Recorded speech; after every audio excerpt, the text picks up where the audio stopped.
Hi everyone, this is Squeaks and this is my presentation on eating disorders in the performing arts. Now, just to give a fair warning, while this is an important subject to discuss, it is also a subject that can be very sensitive to some people and there may be triggers throughout. So a little bit about me is I grew up on the stage. I started performing when I was 2 years old. I have been an actor, a singer, a dancer, a model, cheerleader, costumer, director, and I have suffered from eating disorders. I have been judged, casted, and rejected just based on my appearance. I do have some experience in health and nutrition classes as well. So before I put this presentation together, I put out a poll and I sent it out to other students in the classroom, on X, Instagram, and Facebook. And I asked one question: have you or someone you know in the performing arts ever had an eating disorder? And 100% of people that answered the poll said yes, either them or someone they know in the performing arts have suffered from an eating disorder. And that is not okay. That is something that needs to change. So what are some of the demands of an actor? Appearance plays a huge role in it. A lot of times you will have a part where the appearance has to be something very specific. And many times it does not. It's just a personal preference. You also have to have required measurements and height. So when I was younger, I always wanted to be a chorus girl. And when I learned I never could be because I was too short, I was very sad about it. Another thing that plays a part in it is appearance versus reality. So if we look at the top picture of Home Improvement, so we have the three boys. And while Jonathan Taylor Thomas played the middle brother, he was actually in real life older than the other two. But because he was shorter, he had to be the younger one. And then another thing we have is in our Hannah Montana picture. We have Hannah Montana with her dad and her older brother Jackson. And in the show, Jackson's in high school. But in real life, our actor was in his 30s. And so another thing is characters have to have a specific look sometimes.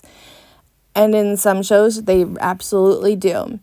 Another demand of actors is maintaining weight and appearance. You have costumes and you have corsets. And some people love corsets and some people hate them. I am one of those people that hate them very much. But if you are having to make a corset for someone, you need to make it so it is much more functional for them to wear. Because the main purpose of the corset is to change the shape of your body. But it should not be harmful to the actor while having to wear it for a performance. And you also have that sometimes you are under a contract. And we also have the big issue that everyone is a critic. So how do you get an eating disorder? The roles have stereotypes. And if we look at the picture of the Little Mermaid, this one is a great example. Because especially in the older shows and musicals, if you are the hero or the damsel or considered the good guy, you usually were thinner.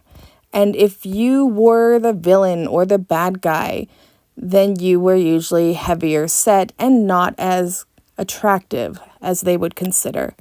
And this is a great example of this because we have Ariel and we can see that she is very thin. And then we put her next to Ursula, who is considered severely obese. And I say obese because I'm using medical terms, not fashionable terms. And we also show that she is considered less attractive. Now, sometimes you can be rejected due to your body type. That is definitely something that I have experienced. You might be asked to change weight for a role. There are contract performances. And then there's also if you are coming back from a pregnancy, especially if you are on a TV show, these women that are coming back from having their babies are expected to lose all that baby weight and do it very quickly. Now, for some people, that is okay, but for others, it's not a healthy or really a good option for them. And then we have the concern of the costumes sometimes. So we have Glinda from Wicked, and I actually knew someone who was cast as Glinda, and she was told by the costumer that she had to lose weight to fit the costume because she was not going to make a new one just for her. Even though that is considered the costumer's job, is creating a costume to fit your actors. A lot of times we compare ourselves to other actors. And then we also have the issue that vocal range can determine your role. Along with the body type, same thing with the good guys or the heroes. They tend to have higher vocal ranges, while the villains or the bad guys have the lower registered songs. I was actually told by a director that I did not look like a soprano, so I should never sing soprano. Then we have issues from media and the fact that there are too many opinions out there. You also have that you might be casted on your physical appearance versus your talent. And lastly, there are predisposing, precipitating, and sustaining factors, which we will get into later in this presentation. So continuing on with how do you get an eating disorder? These are just a few examples of people in real life. So actors who were rejected or fired because they were told they were too fat. Now, one example I want to point out is Ashley Benson. She was a size 2 and was told that she was too fat for the role. And then in my other column, we have actors who were asked to change their weight for a role. Now, the two that stick out is Margaret Cho was playing herself, but they said that she had to lose weight, even though it was her that she was playing. And then, as I mentioned before, you have women after having a baby are expected to lose that weight right away. And almost anyone who has portrayed a superhero or action hero, they are expected to become very muscular and sometimes almost extremely muscular. So one example is Beanie Feldstein, and she was cast as Fanny Brice in Funny Girl, and she dealt with what she called fat phobia. Even though the role did not require a certain appearance, and she did an amazing job because she was casted on her talent, they replaced her with Lea Michele, who was a much thinner frame. And one thing that she had said about people and fat phobia is she said, I think I felt a lot of pressure from society, from my family, from my community. Then around 16 or 17, I just thought, I'm fine. There's nothing wrong with me. One day I realized I'm not the problem. This standard is the problem. She also said, I have friends who used to have to weigh in for their musical theater programs. That should be illegal. And I agree, you should never ask an actor to weigh in for anything. One last thing she said was, I despised trying to lose weight, and I resented anyone that made me feel like I had to. I realized that once I stopped trying to get closer to what our society deems ideal, I felt free. I was so far from the norm that I felt no pressure to get anywhere close to it. Another example we have is from Renee Rapp. Now, you might recognize her from the musical of Mean Girls, but she was actually in Mean Girls, the musical up on Broadway. And she had dealt with eating disorders throughout her life. She had to deal with vile comments from production team members. She had changes made to her costume without her knowledge. She had said that everyone else knew, but she did not. She was affected by her eating disorders. She went from binge eating to not eating at all. And then she also had the issue of her interviews. All people wanted to talk about was her weight, not the experience or anything that she wanted to be brought to light. It was always about her weight. And she eventually had a parental intervention. Her parents came down and talked to her, actually got her out of this very destructive environment. One thing she said is, eating disorders don't just go away. I still struggle with it, but at least my parents know that I've been taken out of environments that were really harmful to my sickness, which is awesome and a huge win. And I agree, because we have to keep in mind that you are more important than a role. There are other roles out there, but you need to matter more. So what is an eating disorder? So the first one we're going to talk about is probably the most common one. It is anorexia nervosa. It is the restriction of food or calorie intake, fear of weight gain, or warped self-image. Now, it's not where people think that you don't eat anything at all, or you have is like 3 grapes in a day. It can be spread out. You might eat normal meals throughout 1 or 2 days, and then there'll be a few days throughout the week where you really eat a lot less. So we have Zayn Malik, and he said, I didn't feel like I had control over anything else in my life, but food was something I could control. And I have heard that so many times from other people who have suffered from eating disorders, especially the more fame that comes with you, the more controlled and busy your life is. And they just want to have control over something, which can lead to an eating disorder. So the other most common one is bulimia nervosa. And that is overeating over 2 hours, recurring purging, frequency once a week or more for 3 months, and weight and body shape are influencing. Now, it's not the extreme like a lot of people think, that you are throwing up after every single meal. It does happen frequently, but not a constant thing. And one thing Lady Gaga said was, I used to throw up all the time in high school, so I'm not that confident. I wanted to be a skinny little ballerina, but I was a voluptuous little Italian girl whose dad had meatballs on the table every night.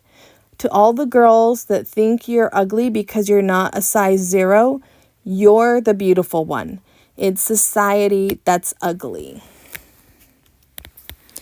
So a lesser known eating disorder would be orthorexia. Now, it's lesser known, but it is very common as well. And that is, if you are obsessed with eating healthy foods, you have very specific food rules. For example, today for lunch, I will only eat 3 grapes, 4 carrots, and 7 crackers, for example. You also have the unhealthy detox and cleanse.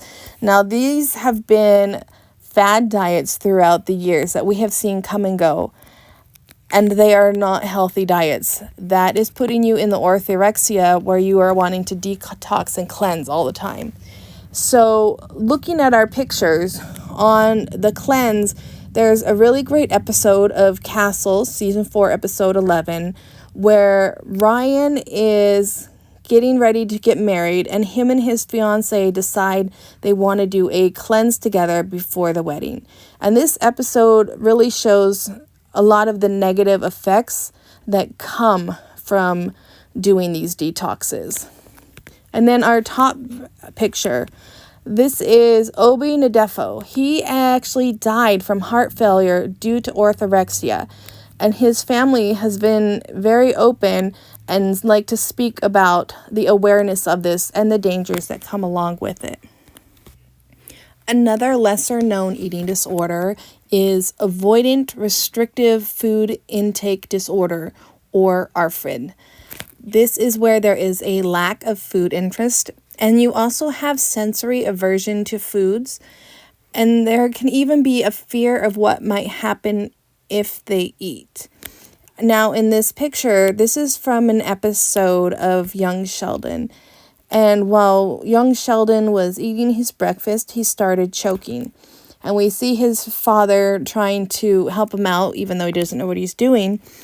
But afterwards, young Sheldon developed this fear of eating solid foods because he was worried he would be choking again. So this is a good example of ARFID and some of that fear that can keep people from wanting to eat. Then we have other specified feeding and eating disorders, also known as OSFED. Now, these have similar symptoms to other eating disorders, but they are just as serious. And for one example, we have Hilary Duff, and she recalled pressure to be skinny because of her career path. She said, "I'm on camera and actresses are skinny," Duff recounted. "It was horrifying." As Lizzie McGuire entered, she was 17 years old, 5'2", and 98 pounds. She said she was totally obsessed with food and was way too skinny. "My body wasn't that healthy. My hands would cramp up a lot because I wasn't getting the nutrition I needed."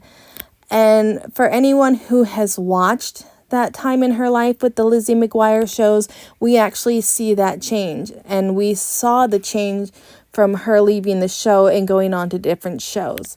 And it created a lot of concern for her from different fans of hers. So our last one we're going to talk about is body dysmorphia. Now, that is where you are seeing your body or part of your body different than it is. And many actors suffer from this. And it's not just seeing yourself in an unhealthy way. Like we have the pictures where the woman and the man both see, even though they are in fit shape, they see themselves as overweight. You also can have the reverse. You might see yourself much thinner than you are, or that you look different, or maybe you feel like you have weird looking legs.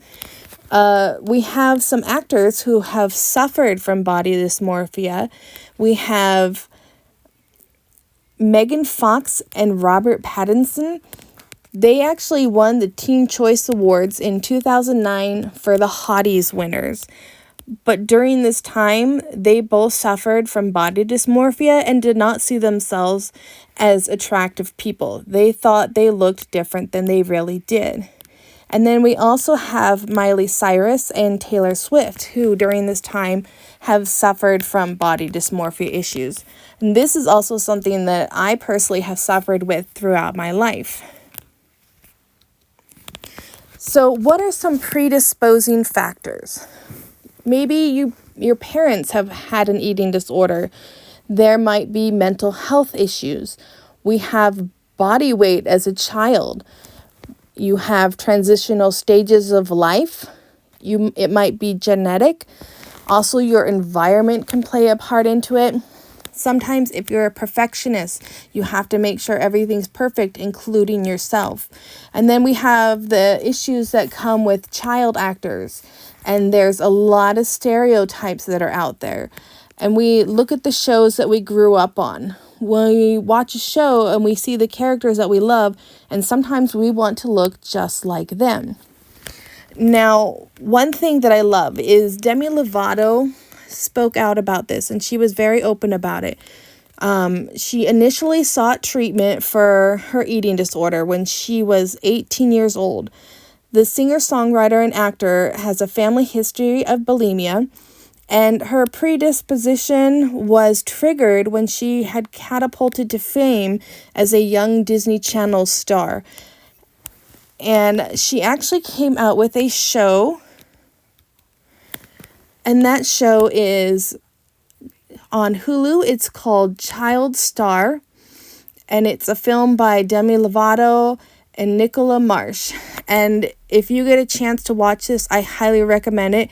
It's a really good show, and it really shines a light on a lot of the stuff that we put these kids through, and we had no idea what they were going through. And so we have people that are on the show. We have Drew Barrymore. We have Christina Ricci. We have Demi Lovato, Jojo Siwa, Raven Simone, Kenan Thompson, and Allison Stoner. And it really takes a really deep dive in a lot of the pressure that they received as kids growing up, when really they should have been accepted for the way they are, for just being kids. They should not have been treated like adults. So some of the precipitating factors are rejection. If you are auditioning for a role, if we look at our top picture, we have a scene from The Big Bang Theory, and we have Penny, and she's at an audition. And clearly, it is a room full of women who are blonde and a very specific body type.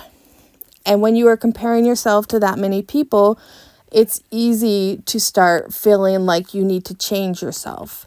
Sometimes if you are cast in a role, and then again, we have media has a big part in it. A change of environment can affect you. If you are dealing with a death or anxiety, illness, trauma, relationship status. If we look at Legally Blonde, she was just broken up with, and so she goes into that depression. And then we also have that sometimes life just sucks. So some of the sustaining factors is positive attention. It's okay to give someone positive attention, but we have to be careful because some people think, oh, well, if they're telling me I look good after using 20 pounds, then maybe I need to lose 20 more pounds and I'll look even better. And so it's okay to give that positive attention, but we have to be careful about it. And we also have to be careful about how we receive it. There's also the pressure to maintain an appearance if you are casted in a role, and that does play an effect. For example, we have Hairspray. Tracy Turnblad cannot be a thin girl. She has to be heavier. Otherwise, the show just doesn't work. That is the character that she has to be. Sometimes we are in denial. We don't want to accept the way things are or the way we look. There might be shame. We might be dismissed when asking for help. And where do I get help? Some people don't know where to get help. And we also have, again, media has such a big part in affecting how we see ourselves. What can we do to prevent them? We need to start young. We need to break the mold. We need to let people know and realize that there is beauty in any shape or size. We need to show more episodes about these issues, especially in the shows for younger kids. I remember some of the shows when I was growing up, they would always have a couple of episodes that would discuss some of these personal issues, not necessarily weight, but concerning issues. And they were important for us as kids growing up to see them. And I don't feel like they show that as much anymore. And I think it's an important thing that we make sure we acknowledge these things. It's real life and we need to talk about it. We also need to know that it's okay to be your age. If you are 20 or 30, it's okay to play a 20 or 30-year-old. You don't have to play a 16-year-old up until you're 50. It's okay to play your own age. We also need to get rid of the stereotypes. We need to cast based on talent and not looks. We do have to sometimes cast on looks, but there still has to be the talent. It's important to have a dietitian. Sometimes you might also need a therapist as well. And then it's also important to tackle these concerns right away. The sooner we tackle them, the easier they are. We also have media and critics need to change. We need to stop having such negative critics and media out there. Sometimes appearance does matter, but you need to do it the right way or the healthy way. So what are some healthy coping that you can use?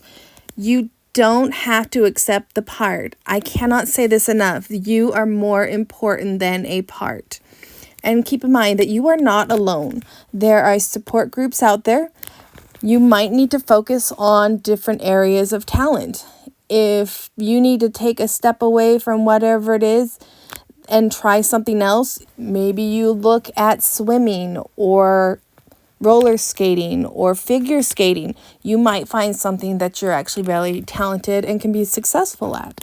Sometimes you might want to spend time with friends, and don't be afraid to speak up. You need to find healthy stress relievers.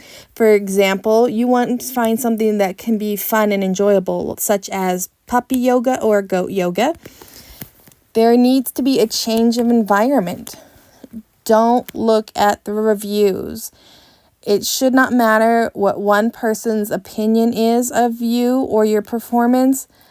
What matters is how you feel about what you did. If you are proud of what you've done, then that's all that matters. Sometimes take a break from social media. That is something I have done, and it is wonderful, is just taking a break from all that negativity. It's also okay to ask for help. Eating a variety of foods. Are you eating for yourself or for a show? Eating when filming is different. A lot of times these people aren't eating the way they do in a scene, and usually when the scene is finished shooting, they are spitting out this food. Food should be enjoyable. Eat what you enjoy. Don't deprive yourself, but also don't overdo it. It's important to find a balance. And healthy food isn't just green. It comes in many different colors.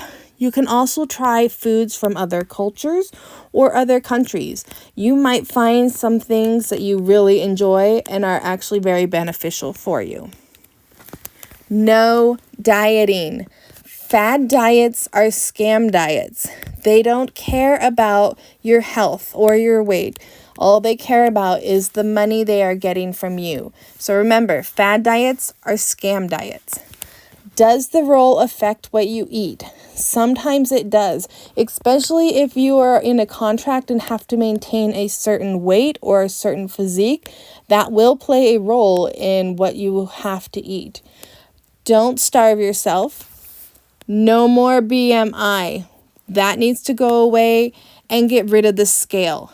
That needs to go away as well, because a number is not going to tell you what you need to know.